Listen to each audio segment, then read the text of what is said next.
Lesson plan क्या है? क्या लेसन प्लान का कोई फ़ायदा भी होता है? क्या ये किसी का लिखा हुआ हम ले सकते हैं, उसके ऊपर नाम चेंज करके कर लें, या फिर अपने ही बनाया हुआ जो पहले बनाया था उसकी अगर हम डेट चेंज करके दूसरा लेसन प्लान कर लें? इतना ज़्यादा जो लिखना पड़ता है, तो इससे बेहतर नहीं है कि हम इसको एआई से हेल्प ले लें, एक तैयारशुदा लेसन प्लान हासिल कर लें। एआई या नेट से गलत तो नहीं वो बना के देगा?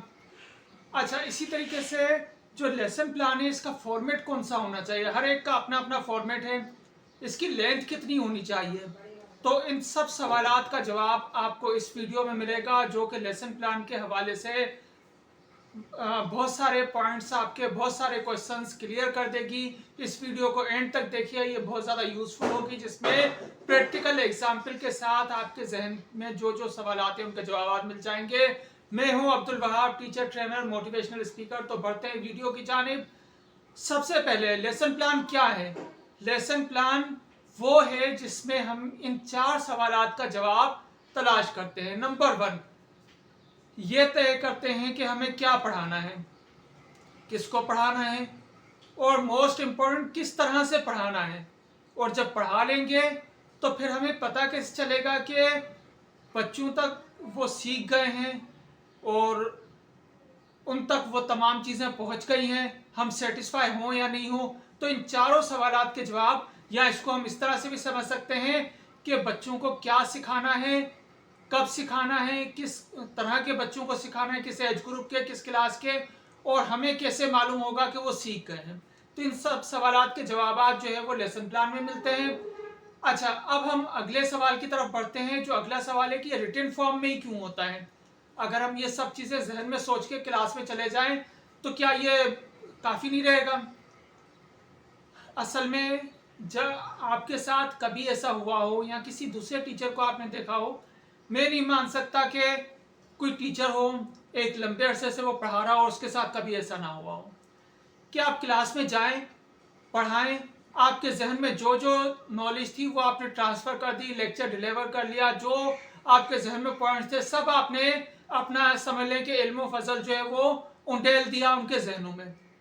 अच्छा, अब उसके बाद टाइम तो बहुत थोड़ा सा गुजरा है, सिर्फ 5 मिनट 10 मिनट हुए हैं। बाकी टाइम क्या करें? फिर बच्चों से कहते हैं कि आप इसको खुद ही पढ़ लें, कुछ काम कर लें, लेकिन वो काम में मसरूफ़ नहीं होते। वो एक दूसरे से शरारतें करने लग जाते हैं, डिसिप्लिन आउट हो जाता है, पूरी क्लास आपके कंट्रोल से बाहर हो जाती है। उसी टाइम पे विजिट हो जाता है मैनेजमेंट का, प्रिंसिपल का। वो कहते हैं आप कर क्या रहे हैं? तो लिहाजा ये कब होता है? जब जो है हमारे जहन में उसके लिए प्रॉपर प्लान नहीं था, टाइम मैनेजमेंट नहीं थी। असल मकसद ये था कि जो टाइम है, जितना टाइम के लिए आप क्लास में गए उतने टाइम उन स्टूडेंट्स को आप किस तरह से इंगेज रखेंगे। अगर उनको इंगेज रखने का आपके पास कोई प्लान नहीं है तो फिर वो अपने प्लान खुद बना लेते हैं, जो आपके लिए बड़े तकलीफ दे होते हैं। तो लिहाजा क्या हुआ कि जब आप रिटन फॉर्म में लिखते हैं, तो जब हम रिटन में कोई चीज़ लिखते हैं, सुबह को ये करना चाहिए कि लेसन प्लान से हटके इंसान को दिन के जो भी काम हो वो एक पेपर पे लिख ले, जो जो होते जाए उन पे टिक लगाते चले जाए। इस तरह से उसका माइंड क्लियर होगा, उसका टाइम वेस्ट नहीं होगा। तो लिहाजा यही चीज़ अगर हम लेसन प्लान में लिखेंगे तो लिखने के साथ हमको ज़्यादा सोचना पड़ता है, उसमें क्लियरिटी आती है, फोकस आता है, और उसके बाद हम उनको इन्वॉल्व कर सकेंगे। तो ये वजह है कि रिटन फॉर्म में होता है। अब हम ये समझते हैं कि क्या किसी दूसरे पर्सन का हम ये लेसन प्लान ले सकते हैं? तो सिंपल आंसर है कि अगर आप अच्छी टीचिंग करना चाहते हैं तो नहीं। क्यों? क्योंकि दूसरे ने जो प्लान किया था वो तो उसके आइडियाज़ थे, आप उसके आइडिया से एग्री करते हैं, उन सब चीज़ों को उसी तरीके से फॉलो कर सकते हैं। हर इंसान की अपनी अपनी सोच होती है, उससे बेहतर हो सकते हैं, उससे ख़राब हो सकते हैं, अपना वे ऑफ थिंकिंग हो सकता है। तो किसी दूसरे के चीज़ को आप फॉलो नहीं कर सकते। अपने लेसन प्लान पे अगर डेट चेंज कर लें तो ये भी सही तरीका नहीं है, क्योंकि आज से अगर 2 महीने पहले आपने पढ़ाया, 6 महीने पिछले साल, 2 साल 5 साल पहले पढ़ाया, तो उस वक्त जो चीज़ आपके जहन में आते थे पॉइंट, हर क्लास पढ़ाने के बाद हर लम्हा इंसान सीखता है और फिर ये सोचता है कि इसको मैं इस तरीके से पढ़ाता तो ज़्यादा इफेक्टिव होगा, अब अगली मरतबा इस तरह से किया जाएगा। तो क्या होगा कि उसमें इम्प्रूवमेंट आती चली जाती है। तो लिहाजा बेहतर यही है कि आप अपना लेसन प्लान खुद प्रिपेयर कीजिए। अब हम ये समझते हैं कि आज के दौर में, मॉडर्न दौर में, जब हम हर चीज़ ही एआई से करवा रहे हैं, एआई से ही हम अपनी पिक्चर्स को एडिट करवा रहे हैं, वीडियोस को एडिट करवा रहे हैं, खुश हो रहे हैं, तरह तरह के मनासिर में खुद को रखते हुए किसी के साथ पिक्चर में हम एडिट कर लेते हैं। ये सब चीज़ें जब एआई से कर रहे होते हैं, हर तरह की इंफॉर्मेशन भी एआई से मिल रही है, तो क्या हम एआई की हेल्प से लेसन प्लान प्रिपेयर नहीं करा सकते? वो गलत तो नहीं बना के देगा? तो होता यह है कि जब कंप्यूटर आया था तो कंप्यूटर के लिए ये टर्म यूज़ की जाती है कि गार्बेज इन गार्बेज आउट। जो आप कमांड देंगे, अगर उस कमांड में क्लियरिटी नहीं है तो कभी भी आपको अपनी मर्जी का आउटपुट नहीं मिलेगा। इसी तरीके से एआई के हवाले से भी उसको प्रॉम्प्ट या कमांड देना आपका काम होता है। अगर आप सही उसको ब्रीफ नहीं कर सकेंगे तो जो वो रिजल्ट दे रहा है वो आपकी तवक्कुआत के मुताबिक नहीं होगा। और यही इसको हम एक आम एग्जाम्पल से समझते हैं कि जब हम अपनी पिक्चर्स को एडिट करवाते हैं तो एडिट करवाने के बाद हम कितना इरिटेट हो रहे होते हैं, उसको बोलते कुछ और हैं, वो समझ कुछ और रहा होता है, किसी और तरीके से एडिट करता है। तो लिहाजा जब हमारे माइंड में क्लियरिटी थी तो हमने उसको एडिट करवाते गए कि नहीं ये सही नहीं है, इसमें मजीद ये चेंज करें, ये चेंज करें, ये चेंज करें। तो ये कब होता है? जब आप खुद तो क्लियर हो, जब तो उसको बता सकेंगे, ब्रीफ कर सकेंगे, जब भी तो उसको प्रॉम्प्ट दे सकेंगे। तो लिहाजा एआई से आप बेशक लेसन प्लान बनवाइए, अपने टाइम को सेव कीजिए, मेहनत को सेव कीजिए, लेकिन उससे पहले आप ये समझ लीजिए कि ये जो लेसन प्लान है ये प्रिपेयर होगा कैसे, उसमें कौन कौन से क्या क्या कंपोनेंट्स होते हैं। वो सब चीज़ें जब आप समझ लेंगे, उसके मकसद को समझ लेंगे, तो फिर उसी लिहाज से आप प्रॉम्प्ट देंगे और फिर आप एआई को बेशक यूज़ कीजिए। इसमें 3 फ्री टूल्स मैं आपको बता रहा हूँ जिससे आप अपना लेसन प्लान प्रिपेयर कर सकते हैं, बहुत अच्छा सा कर सकते हैं। अगर आपके अपने माइंड में क्लियरिटी है उसमें क्या चीज़ें हो सकती हैं। Number 1, chat GPT. Chat GPT आप वैसे भी यूज़ करते हैं, उसको आप कमांड देंगे, वो आपके लिए लेसन प्लान प्रिपेयर कर देगा। उसी को कॉपी पेस्ट कर लीजिए, उसी का प्रिंट निकाल लीजिए।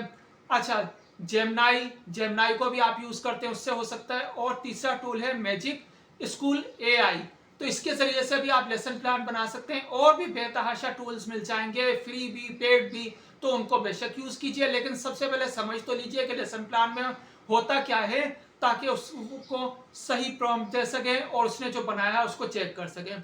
तो ये हो गया आपके क्वेश्चंस के आंसर। अब हम ये समझते हैं कि इसका फॉर्मेट कौन सा होना चाहिए, लेंथ कितनी होनी चाहिए, वो हम आगे समझेंगे कि कौन सा फॉर्मेट सही है, कितनी लेंथ होनी चाहिए। तो सबसे पहले हम ये समझते हैं कि लेसन प्लान में क्या चीज़ होगी। फॉर्मेट को आप छोड़ दें, लेंथ को छोड़ दें, हेडिंग्स को छोड़ दें। सबसे पहले इस पे फोकस कीजिए कि 4 A's अगर लेसन प्लान में है तो आपका लेसन प्लान अपना मकसद पूरा कर रहा है। वो 4 A's क्या है? नंबर 1, एक्टिवेटिंग प्रीवियस नॉलेज, के बच्चे का उसके बारे में जो प्रीवियस नॉलेज है या जो उससे रिलेटेड क्वेश्चंस हैं वो करें और उसके माइंड को उस तरफ सोचने की तरफ रागिब कर दीजिए। वो किसी और तरफ सोच रहा था, कुछ और उसके माइंड में चल रहा था, आप किसी एक पॉइंट पे लेके आ गए और उसके बाद उसमें क्यूरियोसिटी पैदा की, आहिस्ता आहिस्ता क्वेश्चन कर करके उस मेन फोकस कर लें, उस पॉइंट पे ले आए। जब वो उस पर सोचने लग जाएगा, उसकी प्रीवियस नॉलेज एक्टिवेट हो जाएगी और आपको भी अंदाजा हो जाएगा कि उसने पिछला कितना सीखा हुआ है। तो ये क्या हो जाएगा? Activating previous knowledge. नंबर 1 ए हो गया। दूसरा ए कौन सा हो गया? फिर ये हो गया कि एक्वायरिंग न्यू नॉलेज। अब जो उसकी प्रीवियस नॉलेज को चेक कर लिया, अब उसको न्यू नॉलेज प्रोवाइड की गई। अच्छा, न्यू नॉलेज हो गई, ये सेकंड ए हो गया। थर्ड ए क्या है कि वही जो नॉलेज उसने सीखी थी उसको अप्लाइंग द नॉलेज, उसको कहाँ कहाँ पे अप्लाई किया जा सकता है, ये अप्लाइंग द नॉलेज हो गया। और नंबर 4 क्या होगा कि असेसिंग द नॉलेज। अब जो बच्चों तक नॉलेज ट्रांसफर हुई, इसको ये चेक करना कि उन तक ट्रांसफर हो गई है या नहीं हुई है, उसको असेस किया गया। तो इन चारों एस का अगर आपको आंसर किसी लेसन प्लान में मिल रहा है तो वो लेसन प्लान सही है। अब उसके लिए फॉर्मेट कुछ भी यूज कर ले, हेडिंग्स कोई 5 हेडिंग्स यूज करेगा, कोई 10 हेडिंग यूज करेगा, कोई 50 हेडिंग यूज करेगा, लेकिन मेन मकसद ये है कि हमारा ये ऑब्जेक्टिव अचीव होना चाहिए और किसी फॉर्मेट में ना पड़े, सिर्फ आप ऑब्जेक्टिव पे फोकस रखिए। अच्छा, अब जब हम ऑब्जेक्टिव पे फोकस करते हैं तो सबसे पहले क्या करते हैं, उसके कौन कौन से कंपोनेंट होने चाहिए। मेरे मुताबिक मैंने अपने जो अभी आपकी वीडियो शेयर कर रहा हूँ इसमें 9 कंपोनेंट मैं आपसे शेयर कर रहा हूँ। इसी को कम कर लें, ज़्यादा कर लें, कुछ भी नाम दे दें, लेकिन ऑब्जेक्टिव ये अचीव होना चाहिए। तो इसमें सबसे पहले आप लिखिए नंबर 1 पे टाइटल। टाइटल में क्या लिखेंगे? टाइटल में आप लिखेंगे सब्जेक्ट नेम, क्लास, इसी तरीके से डेट आपने मेंशन की, कितने टाइम का लेक्चर है, कितने ड्यूरेशन का है वो भी उसमें मेंशन कर लीजिए। मुख्तलिफ लोग कम या ज़्यादा चीज़ें मेंशन कर रहे होते हैं, कोई बच्चों की एज ग्रुप भी मेंशन कर देते हैं। तो ये सब चीज़ें किस में आ गई? टाइटल में। जो आपने ऊपर लिख लिया, अपना नाम लिख सकते हैं, ये सब चीज़ें क्या हो गई? टाइटल में। नंबर 2, उसके बाद आप क्या करेंगे? उसमें लिखिए प्रीवियस नॉलेज।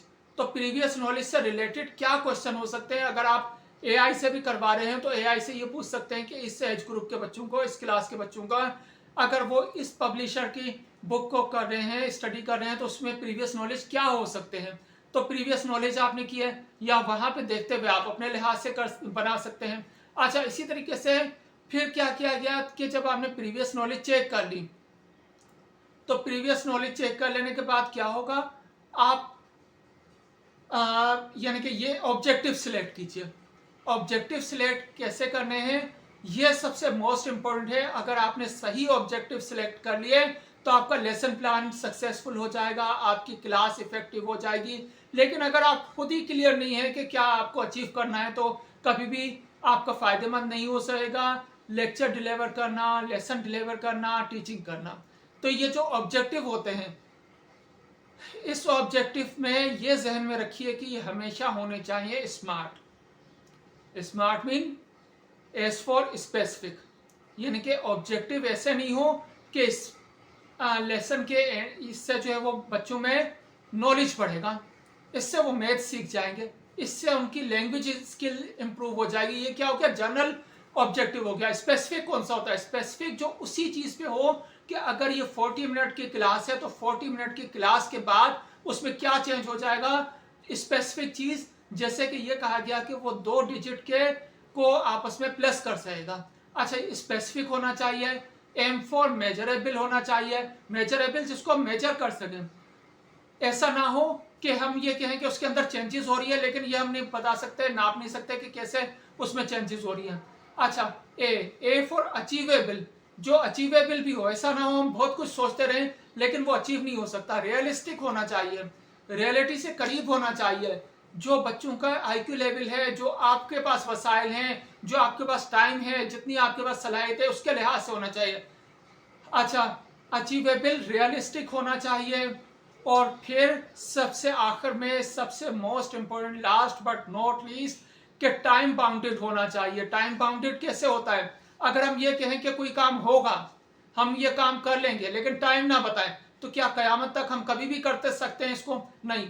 उसके लिए कोई फिक्स टाइम होगा। तो जो फिक्स टाइम होता है वो क्या होता है कि टाइम बाउंडेड। जब भी काम करें उसके लिए टाइम जरूर तय करें। तो क्लास आपके पास 40 मिनट्स की है, दिन रात 24 घंटे के होते हैं, उसको 25 घंटे नहीं कर सकते।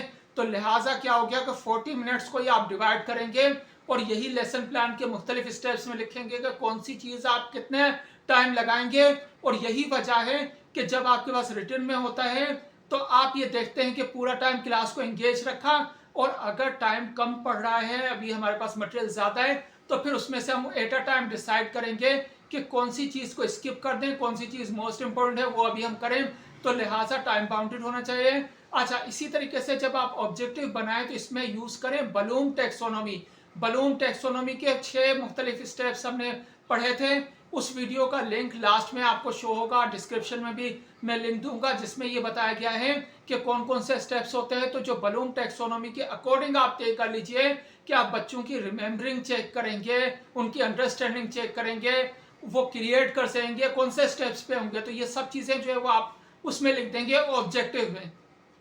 ऑब्जेक्टिव के बाद आपके पास रेलिवेंट रिसोर्सेज या टीचिंग एड्स होने चाहिए, वो लिखे होंगे कि आपके पास कौन कौन से रिसोर्सेज हैं, और उन रिसोर्सेज को आप माइंड बनाएंगे कि क्या चीज जरूरी है, क्या चीज अरेंज कर सकते हैं। तो टीचिंग एड क्या है? हर वो चीज जो कि आपकी टीचिंग को इफेक्टिव बना रही है, टीचिंग को बेहतर बना रही है, वो टीचिंग एड हो जाएगी। तो लिहाजा टीचिंग एड मेंशन करेंगे। अच्छा, जब ये हो जाएगा फिर आप क्या लिखेंगे? प्रोसेस या प्रोसीजर तो जो प्रोसीजर या मेथोडोलॉजी लिखेंगे उस मेथोडोलॉजी में उस मेथड का नाम लिखेंगे जो मेथड आप यूज कर रहे हैं।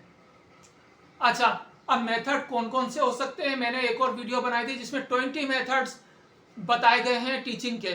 वो 20 मेथड्स का उस वीडियो का लिंक भी लास्ट में दिया गया होगा, डिस्क्रिप्शन पे भी होगा। जब वीडियो एंड होगी तो उसके ऊपर आप क्लिक करेंगे, वो वीडियो ओपन हो जाएगी। उसमें ये बताया गया कि 20 मेथड कौन कौन से होते हैं, तो वो आप देखेंगे। तो इसमें आप मेथड का नाम लिखेंगे, फिर उस मेथड को कैसे आप डिलीवर करेंगे, उसके लिए कौन सी एक्टिविटीज यूज करेंगे, उसको कहते हैं इंस्ट्रक्शनल एक्टिविटी। तो उस इंस्ट्रक्शनल एक्टिविटी को आपने शॉर्टली उसको आपने एक्सप्लेन कर दिया, लिख दिया कि ये आप इस तरीके से करेंगे। अच्छा, इसमें जो है आप टाइम डिस्ट्रीब्यूशन भी कर ली और लास्ट में आपने उसको समराइज किया, जिसको रिकैप्चुलेशन कह लें, उसकी हेडिंग डाल लेंगे। अच्छा, फिर क्या होगा, फिर होगा असेसमेंट, इवेल्युएशन या कुछ भी उसको कह लें। तो ये जो इवेल्युएशन हुआ उसमें हमने इवेल्युएट किया, असेस किया कि जो ऑब्जेक्टिव हमने स्टार्ट में सेट किए थे वो अचीव हो गए या नहीं हुए। तो ये क्या हो गया, असेसमेंट हो गया। अच्छा, असेसमेंट होने के बाद इसको चाहे रिफ्लेक्शन कह लें, जो चीज आपने पढ़ा है उसका रिफ्लेक्ट क्या हुआ। अच्छा, इसके बाद जब हम होमवर्क देते हैं तो वो होमवर्क भी उसकी असेसमेंट का एक पार्ट होता है कि उसने कितना सीखा। अच्छा, जो हम कॉपी चेकिंग कर रहे होते हैं उससे भी हमको फीडबैक मिल रहा होता है, जो हम वर्बल क्वेश्चन कर रहे होते हैं उससे भी फीडबैक मिल रहा होता है। लेकिन टीचर जो है उस चीज को सिर्फ एक फॉर्मेलिटी समझ के पूरा करते हैं, उनको मालूम ही नहीं हो पाता कि बच्चे कितना सीख रहे हैं, नहीं सीख रहे हैं। तो जो चेंजेस आप उस टाइम पे कर सकते थे वो नहीं की। फिर जब साल के एंड पे रिजल्ट आता है तो फिर पता चलता है कि हमको तो पता नहीं था कि बच्चे जो है वो सीख ही नहीं रहे, कुछ भी ये है ही नालायक। तो लिहाजा क्या हो गया कि वो उसी टाइम पे आप असेस करते रहेंगे, आपको पता चलता रहेगा कि आप सही डिलीवर कर रहे हैं, उन तक पहुंच रहा है, नहीं पहुंच रहा, नहीं तो उसको चेंज कर लेंगे। अच्छा, ये तमाम चीजें हो गई लेसन प्लान के कंपोनेंट। अब फॉर्मेट कौन सा यूज करेंगे, कोई भी यूज करें। अगर न्यू टीचर होगा तो वो चाहे तो लेंथी लिखे, लेकिन बहुत लेंथी नहीं लिखे, सफ़ों को ज़ाया मत करें। सिर्फ आप मेन पॉइंट लिखें, की पॉइंट्स लिखें जिनको देख के आपको याद आ जाए। एक पेज का काफ़ी रहेगा, तो लिहाजा उसमें आपने मेंशन किया। तो ये थी लेसन प्लान के हवाले से हमारी वीडियो। तो लेसन प्लान सिर्फ मैनेजमेंट को दिखाने के लिए नहीं होता, इसलिए नहीं होता कि आप उसके लिए हवाले से किसी टेस्ट की तैयारी कर सकें, बल्कि इसलिए होता है कि ये आप ये जान सकेंगे कि बच्चों को पढ़ाने का क्या इफेक्टिव तरीका होगा, आपको सोचने का मौका मिलेगा, उनको इंगेज करने का मौका मिलेगा, आपकी टीचिंग इफेक्टिव होगी और उसका आपको फ़ायदा मिलेगा, रिजल्ट अच्छा होगा, आपकी क्लास में डिसिप्लिन होगा। तो ये हो गया टीचिंग लेसन प्लान के हवाले से वीडियो। उम्मीद है आपको पसंद आई होगी। इसे लाइक कीजिएगा, शेयर कीजिएगा और चैनल को सब्सक्राइब कीजिएगा। Thank you so much.